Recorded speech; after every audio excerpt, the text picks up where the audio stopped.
requests for bill introductions. Do we have any requests? Yes, Representative Hoffman.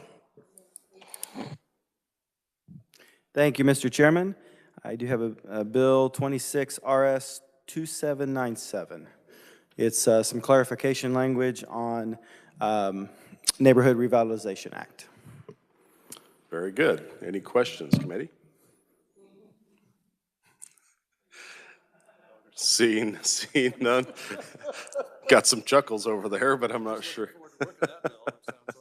Any objections? Seeing none, the request is approved. Thank you, Mr. Chairman.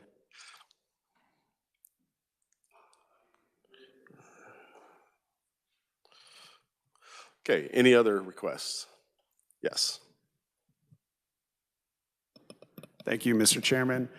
Riley Scott on behalf of Waco and Cimarron Valley Railroad request RS 2634 for introduction.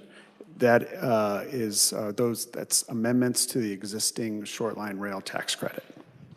Very good. Committee, any questions? Seeing none, without objection, the request is approved. Thank you, sir. Any further requests?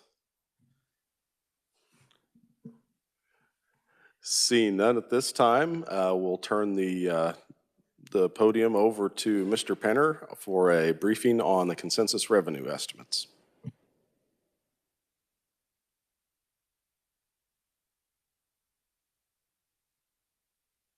Thank you, Mr. Chairman and members of the committee. I was mentioning to staff shortly before the meeting that this is the fourth or fifth time I've given this presentation since the November revisions, and I have the 10-minute version and the 15-minute version and the 30-minute version, and it looks like today we can have the 85-minute version. No, I'm kidding. You should have in front of you or in the S drive a 10-page memo that is jointly from our office and the Division of the Budget, dated November 21st, 2025. It looks like this. This is what we refer to as the long memo. The Consensus Revenue Estimating Group convenes twice a year, once in April and once in November. There are actually a number of meetings leading up to that final main meeting where we revise the estimates and issues either a new estimate in the fall or revised estimates only in the spring. The Consensus Revenue Estimating Group is comprised statutorily by the the Legislative Research Department and the Division of the Budget. As a practical matter, it is more involved than that. The Department of Revenue, of course, has an incredibly substantial role in this as the primary tax administering agency in the state. We also contract with 3 consulting economists, one from each of the state's 3 research universities, to assist us with our economic and revenue forecasts. And then obviously a number of other agencies are involved in kind of the individual tax sources as is relevant to them. This is a process that Kansas has used since about the 1970s in its current form, and I believe that we were using a similar process but not statutorily codified in the same way even prior to that. And basically what a consensus revenue estimate means is that the legislative branch and the executive branch agree on what the status quo numbers are. That way, as you are considering tax policy, as you're considering fiscal policy, spending policy, no matter whether you have a disagreement of opinion in terms of what it ought to be, you at least agree on what it is today.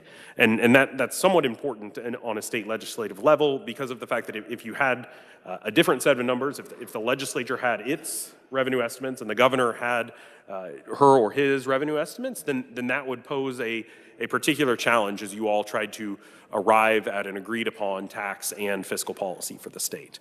And most states do use something akin to a consensus revenue estimating process, if not a process that incredibly closely resembles Kansas's approach. And so what you have in front of you is what we refer to as the long memo I mentioned. On the day of the estimates, we release what we refer to as the short memo. That memo is 1 page of text and then the relevant tables. This one is about 8 pages of text and then the relevant tables. So it includes not only the specific numbers, but also the underlying economic forecast that contributes to those numbers and the other kind of helpful information that we think policymakers would benefit from as they evaluate these numbers. Today I'm going to primarily present from Table 1 and Table 2, which are the last 2 pages in the memo. However, before I do get to those, there is a table that is on page 7 of the estimate. It details what those revenue estimates have been and the actual receipts since the inception of our current approach to consensus revenue estimating in 1975. And we do note the relative accuracy of those revenue estimates over that time. If you want to look at that, you can see there are some years where we've been very precise, and of course we're very happy when we are able to be precise like that. And there are some years where we're quite a ways off. And sometimes we have good reasons for that, and sometimes, unfortunately, we just miss the mark.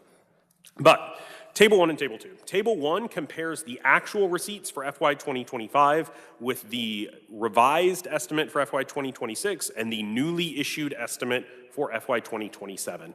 As a part of the CRE process, we issue estimates for the current year and one following year.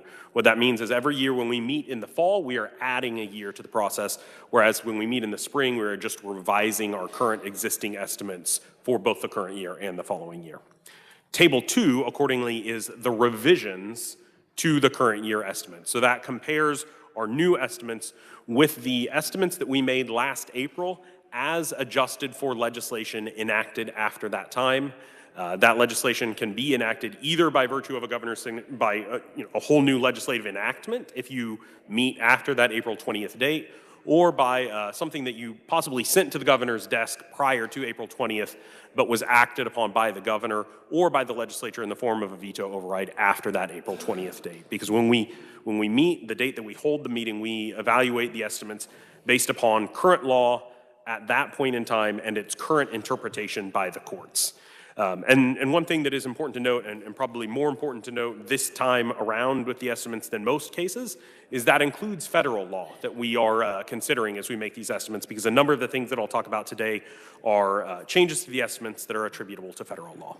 So with that being said, I'll finally get into the numbers. For FY 2026, we increased our previous estimate by $165.9 million from $10.06 billion to $10.23 billion. Through October, which is exactly a third of the year in terms of number of months, and a little less than a third of the year in terms of the state receipts, because the receipts are a little bit backlogged as it relates to they're weighted to the back of the year as it relates to the state's fiscal year because of spring tax filing season. We were about $103 million ahead, so an increase within this order of magnitude shouldn't come as a surprise to anyone. For FY 2027, our initial estimate is $10.13 billion, which is a decline of about $94 million or 0.9% relative to the newly revised FY 2026 estimate. However, that forecasted decline in year-over-year terms is attributable to policy items and not underlying economic conditions. I want to clarify that. And so I'll go into further detail as it relates to those policy items in just a minute. However, one thing that I also want to highlight for you, and this does draw attention to some of that policy item reality, is that we not only report on the total receipt estimates, we also report on the total taxes estimate. And for that, we had actual receipts in FY 25 of $10 billion, essentially even. We are forecasting $10.10 billion, or a growth of 1.0% in FY 26, and $10.24 billion, or a growth of 1.3% in 27. It can be helpful to look at the total taxes line because some of the non-tax receipts are things where you do see a lot of those policy items. Those non-tax receipts are agency earnings, which those do tend to be relatively stable. Interest earnings, which those are by and large stable, but they're closely linked, of course, to both interest rates and also the amount of ending balance and available funds that the state has to invest. In years in which the state has very little ending balance, it should come as no surprise that we tend to have very little interest earnings. And in years where we have a large ending balance, it should come as no surprise that we tend to have larger interest earnings, especially when that larger ending balance comes at a time of higher interest rates. And so the third category of non-tax receipts, however, is what we refer to as net transfers. That is transfers from fund to fund as it relates to the general fund. So some of those are transfers out of the state general fund to other special revenue funds in the state. Some of those are transfers into the general fund from other special revenue funds throughout the state. And that net transfers line is one of the places where you do tend to see a lot of volatility from year to year. If you think back 3 or 4 years ago, you were transferring money to the Capers Trust Fund. You were transferring money to the Budget Stabilization Fund because we had a sudden influx of receipts that came in faster than you all had plans to spend that money, and so you decided that those were two funds you wanted to put some of that money into, and that transfer of funds shows up in that net transfers line. And so sometimes looking at that line can really mislead you as it relates to the underlying economic and receipt picture for the state. Eddie? Yes. If you don't mind me interrupting, I just wanted to make sure, committee, as we go through this, if you have questions, if you don't mind, Mr. Penner, go ahead and raise your hand and we'll address those questions as he's going through it, rather than trying to remember everything. We're going through a lot of stuff here. Don't need to wait till the end to ask questions if you do have some. Yeah, I'm happy to field questions at the committee's pleasure. But I did want to highlight a handful of those key policy items that I mentioned were driving the receipt phenomenon. The first of those is provisions that were included in H.R. 1, the One Big Beautiful Bill Act that was enacted by the federal government in early July. About $60 million in FY 2026 and about $140 million in FY 2027 was pulled out of the receipts. The receipts were reduced by those amounts attributable to policy provisions in that bill. The largest of those in terms of their impact were changes to expensing provisions and bonus depreciation provisions. Both of those are items that had been tapering off under prior federal law, and they were restored to 100% in a permanent fashion under H.R. 1. Other things that were included were the creation of a new, yes, Representative Sawyer. I just want to point out while you're on that, that's a one-time hit essentially to the state in terms of how that hits our revenue. Conceptually, it happens over multiple years, but conceptually it is a one-time because those are accelerated. That is, those are deductions from income in essence that those businesses were going to be able to claim at some point, and the effect of the federal law was to accelerate when those deductions were claimed into much faster, in many cases into the current year, especially since we had been tapering off that in the previous year. And so the impact of that actually kind of peaks in FY 2027 and then tapers off there. And then assuming a steady state would have, at a certain point, we would get to a point where there would be no impact to it. Several years down the line, though. However, while those are one time, there were creations of some additional provisions, including a research and development expensing provision that wasn't part of previous law. And so some provisions in H.R. 1 are ongoing new items. Another change that was made to that is the child independent care credit at the federal level was increased. Kansas, as is the case for several of our income tax credits, uses the federal tax credit for that as the basis for the Kansas credit, and then we adopt a specific percentage of it to be applied by Kansas taxpayers on their Kansas returns. And so when they increase that at the federal level, it has the effect of reducing receipts at the state level. There were a number of other provisions. It's actually quite a lengthy sheet of things that could flow through to the state. Most of the rest were relatively small dollar impacts that probably aren't worth specifically highlighting. The next policy item that I want to specifically highlight is the APEX program. While everybody might think the APEX credit has sunset, why are we still talking about APEX? We did that 3 years ago. The reality is that the investment tax credit has just now started to kind of hit. And I'm seeing a question. Representative Carlin.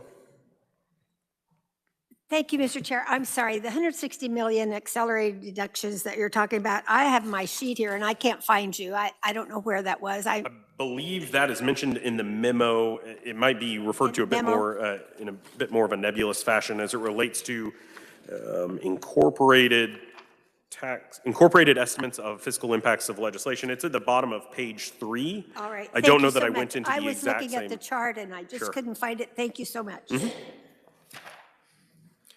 But APEX is what I was mentioning. FY 2026 includes an estimated approximately $50 million more attributable to the APEX investment tax credit than the actual amounts for FY 2025. And then FY 2027 includes a further additional $50 million. The APEX program was structured such that the investment tax credit came in years, and each of those years' worth of investment was divided into 5 pieces, and the taxpayer was entitled to claim 1/5 of each year for 5 years after they made the investment. And so in year 1, they got 1/5 of years 1. In year 2, they get 1/5 of year 1, but also 1/5 of year 2. In year 3, 4, and 5, they get 1/5 of each, year 1, 2, and 3. But then it starts to taper off in year 6, and tapers off again in year 7, and then by year 8, which we think is FY 2031, the state's obligation as it relates to the Apex investment tax credit should be fully resolved. However, for purposes of our current estimates, the impact of that tax provision is dialing up throughout this forecast period. The next thing that I do want to highlight for you is the state property tax elimination. Last year, the legislature enacted passed and the governor signed SB 35. That eliminated the state's 1.5 mills that it has historically levied for the 2 state building funds. In lieu of the revenue from that tax levy, you all created transfers out of the state general fund into those 2 funds. If you look at table 2 near the bottom in the net transfer, table 1 near the bottom in the net transfers line, you can see that the amount for FY 2026 is $298 million net out of the general fund, and that climbs to $441 million in FY 2027. So of that $142.5 million increase in year-over-year terms, about $81 million of that is attributable to those transfers to the state building funds that don't exist at all in the current fiscal year, and they do exist next year and will continue to exist in all future years after that, and they do grow with a growth factor for years after that.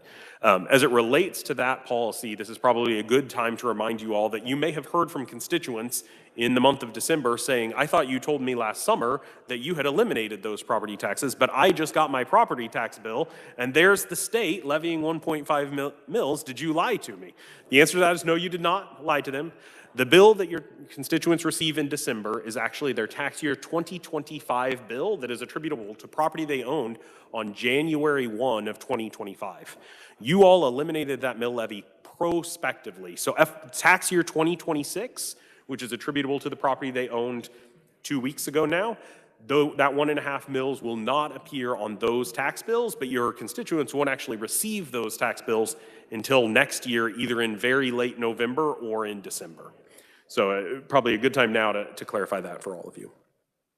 And then the final item that I do want to highlight as it relates to policy provisions impacting receipts is the reinstatement of what I would describe as other transfers. FY 2026 saw the Build Kansas Infrastructure Matching Fund and the Higher Ed Deferred Maintenance Fund transfers to those 2 funds either be reduced by the Budget Committee or financed with other revenue sources. However, in FY 2027 and prospectively after that point, those transfers are reinstated to their full kind of standard statutory amounts and financed entirely by the state general fund. That makes up about $70 million worth of that growth in transfers year over year, going from FY 2026 into FY 2027. So from there, I'll kind of briefly highlight a handful of individual specific tax sources. Individual income tax is the largest single tax source for the state general fund. And you can see for individual income tax, we have growth of 5.8% and 3.2%. That growth of 5.8% in the current year, frankly, is a little bit difficult to explain. We are expecting nominal growth of about 4.8%. However, through the end of the forecasting period, withholding receipts were up 11% year over year. I wish I could tell you why that was happening, but unfortunately, we collectively as a group could not land on why we thought that was the case, and it's a bit of a difficult circle to square. If that 11% holds up throughout the balance of the fiscal year, then this estimate will be too low, and we will beat it by more than this. However, if that 11% tapers off back down to a number right away that pulls that average growth down to something in the 4.8%, this estimate might be a little high for the balance of the year. It's kind of a difficult reality to square. We don't know exactly what's going on there. Corporation income taxes show a decline of $169 million or 12.8% in the current year and $105 million or 9.2% next year.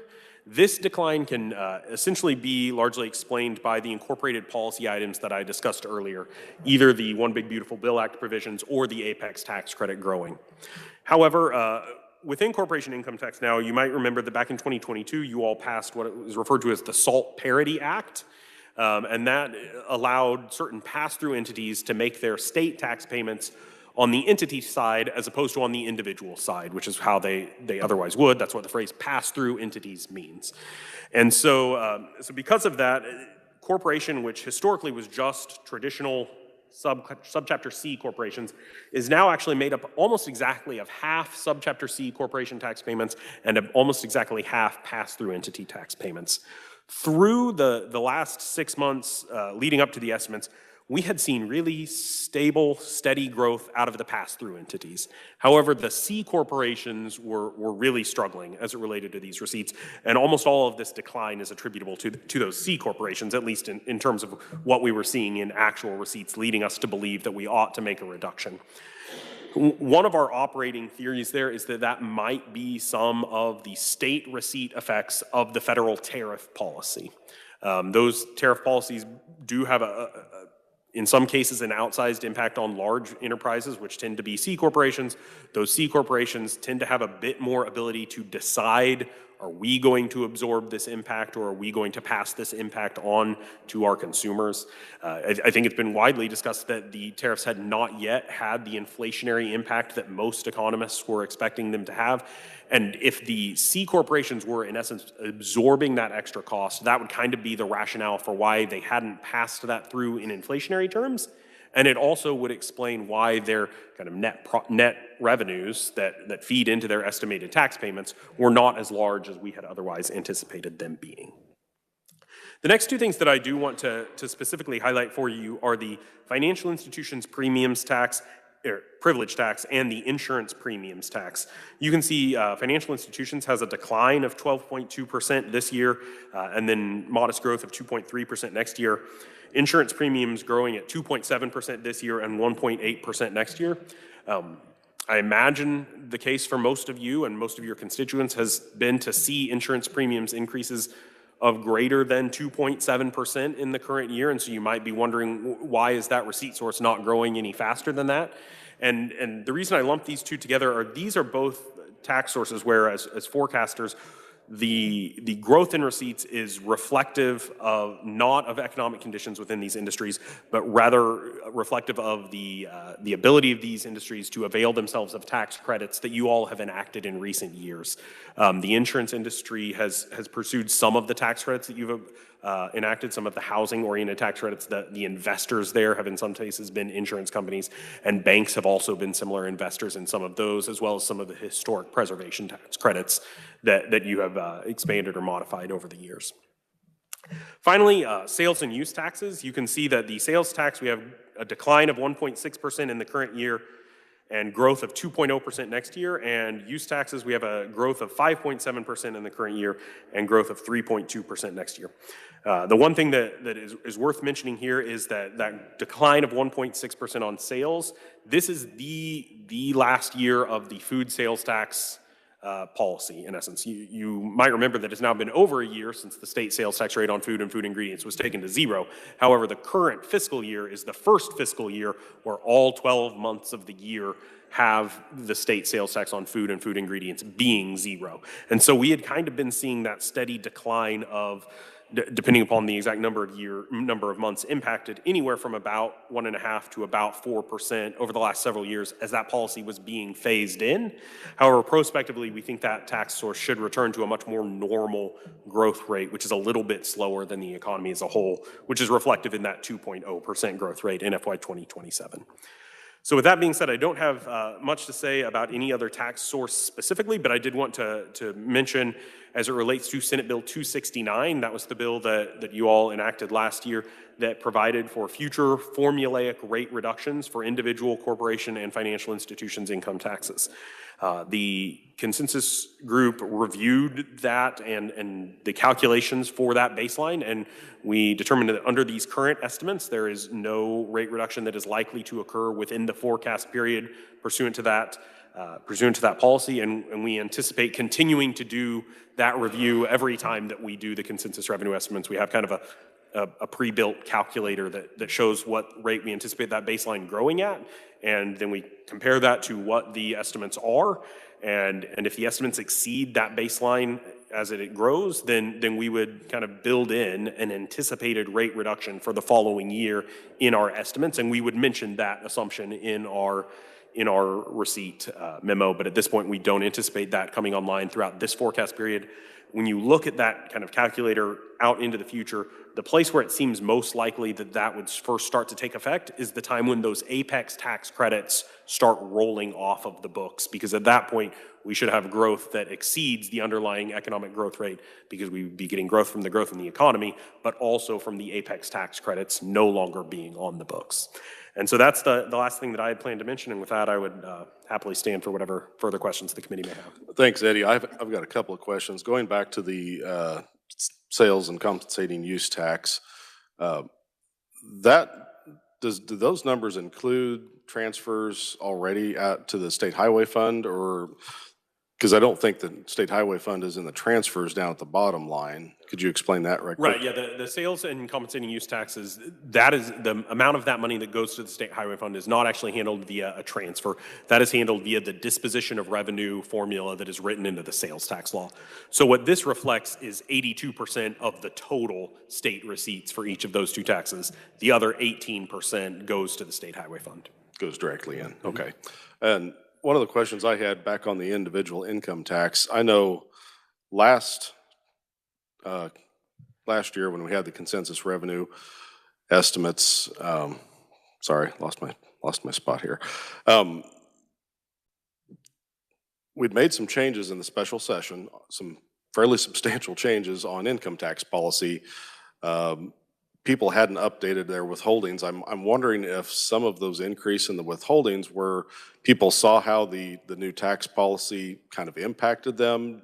Perhaps they updated their withholding statements to reflect that and try to maybe balance things out a little bit. Do you have any data on people that have updated or So maybe the group increased? had a pretty robust conversation on exactly that topic as a part of our meetings.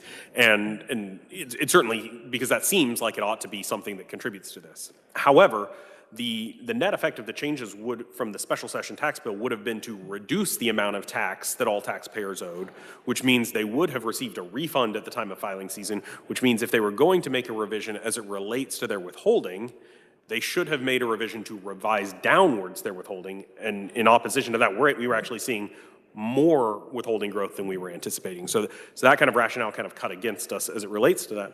However, the fall of 2024, after the enactment of that, the reality is that employers, when they were updating their own withholding practices, they didn't all pivot to the new withholding tables at exactly the same time.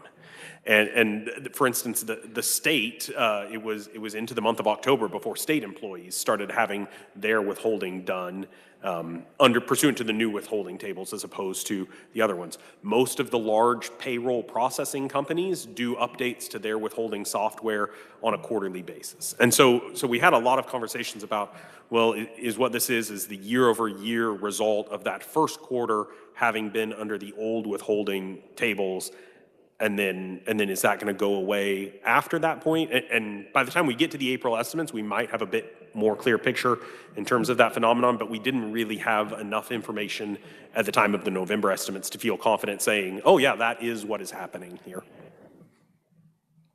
Representative Helgerson. Thank you very much. It's no coincidence that the legislative session and the consensus estimating groups meeting dovetail. Do you want to comment at all about the legislative schedule this year and how we're supposed to adjourn before we get the revised numbers?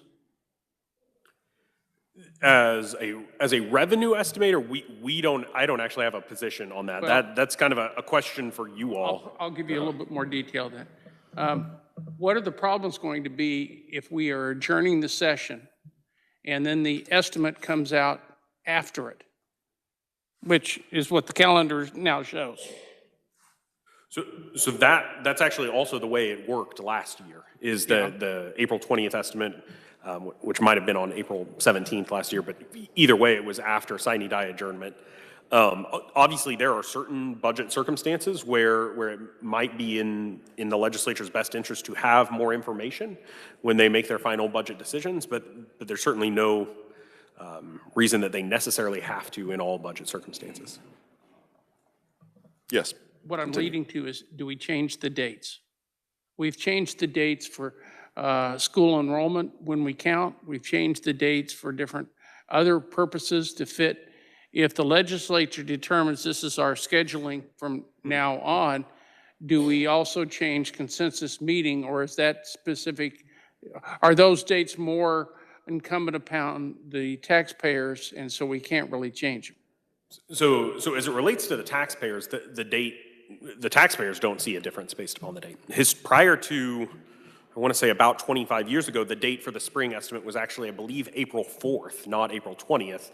And it was the legislature at that time that decided they wanted a later date to have more information, specifically to make an estimate based upon that later date. We will certainly do whatever the law provides for as it relates to when to do those estimates.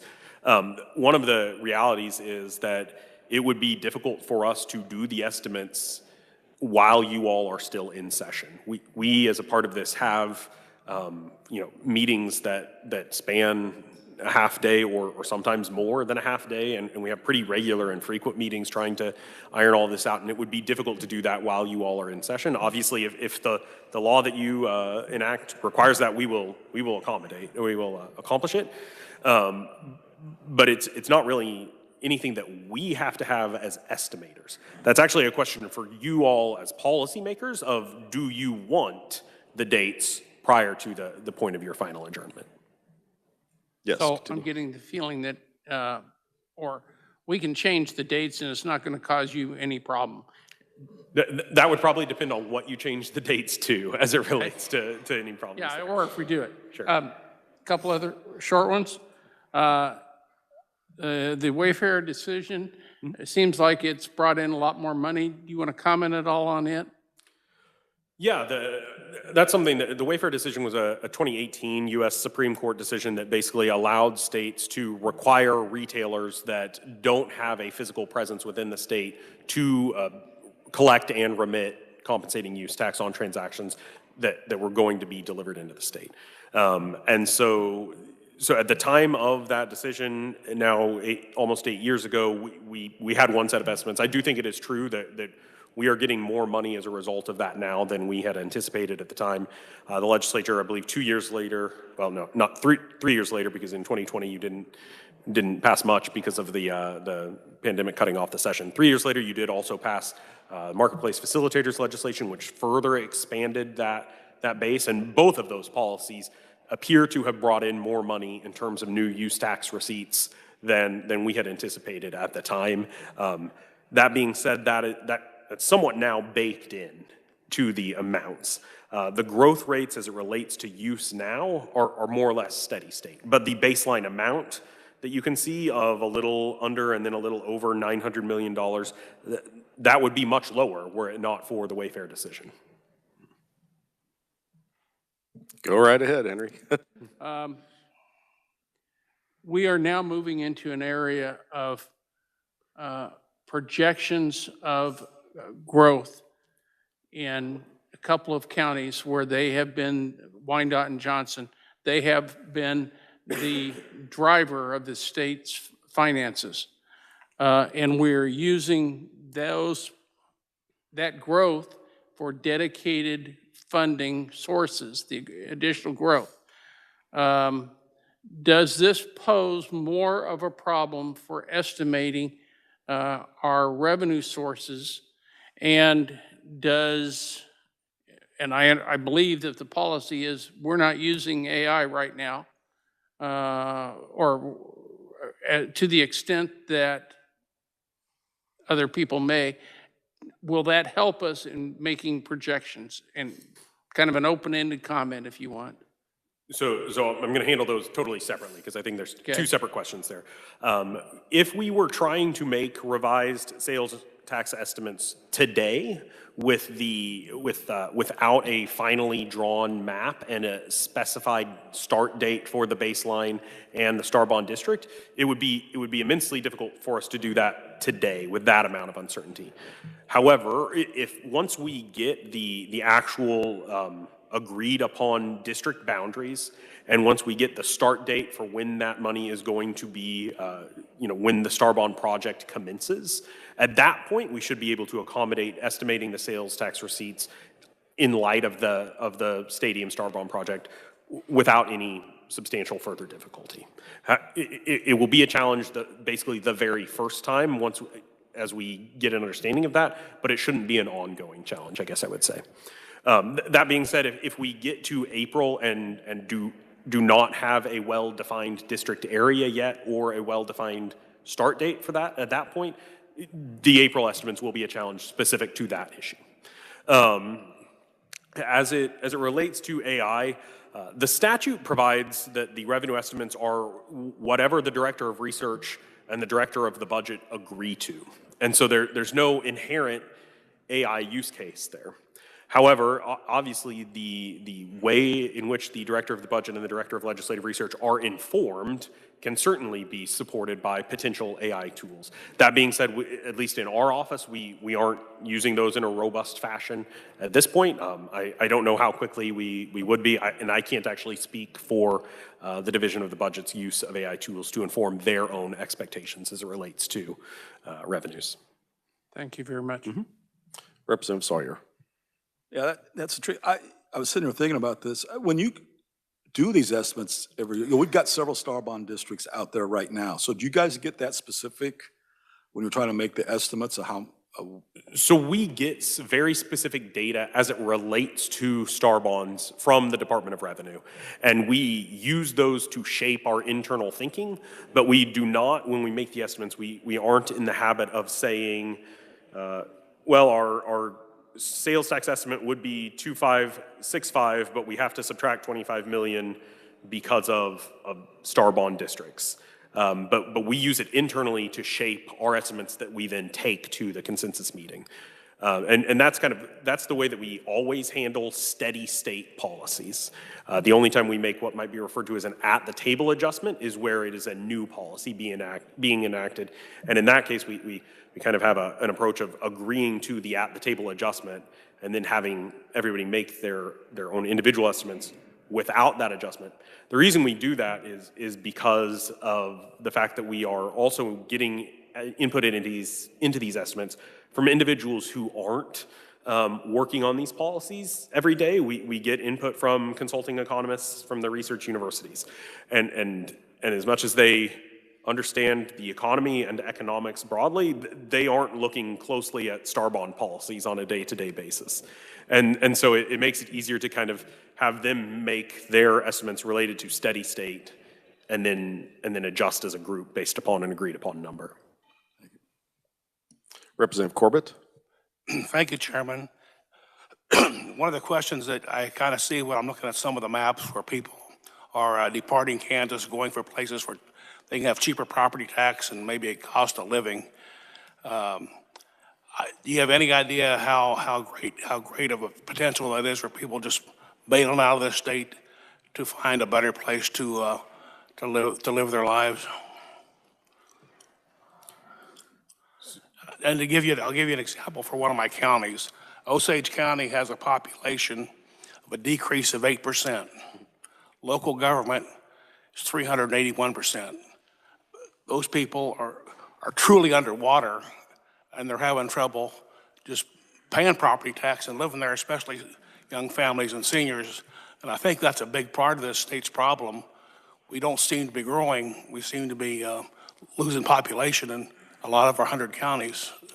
Just food for thought, Eddie. Yeah, we certainly do look at demographic trends as some of our inputting information as we go to make our estimates. However, the effects of specific parts of the state having people move out for whatever reason, whether it is property tax related or anything else, we tend to try to leave that to broader economic indicators that would incorporate those implicitly. And so when we forecast the state's nominal GDP growth and real GDP growth, we are anticipating implicit within that GDP estimate that some people will move out of the state for any number of reasons and that some people will move into the state for any number of reasons. And when we make our revenue estimates, we try to link it to the broader economic indicators that would already implicitly incorporate those sorts of realities. Mm-hmm.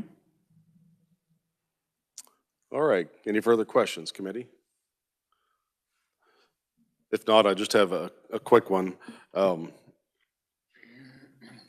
I think I'll save that for later, so go ahead.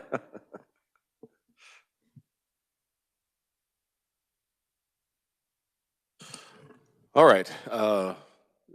That concludes our business for the day. Do we have any announcements? Representative Helgerson.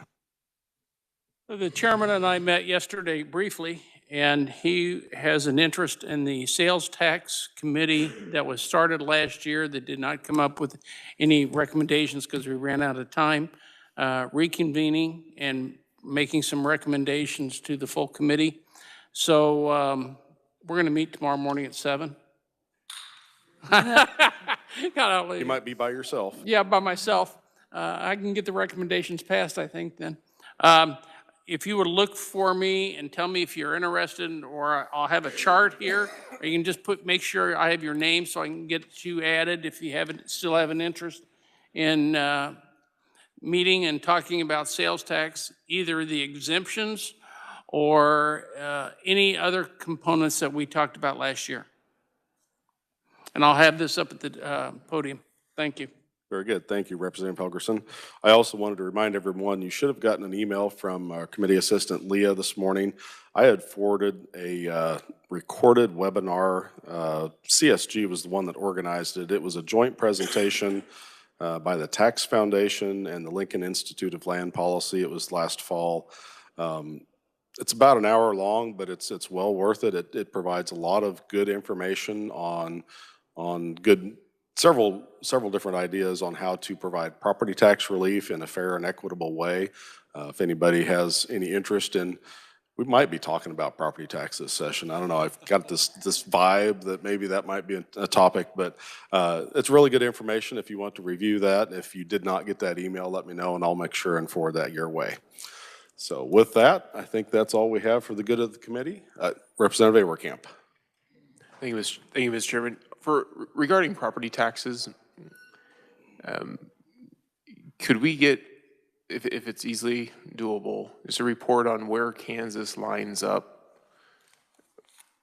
on somewhat of an apples-to-apples comparison with property taxes with other states?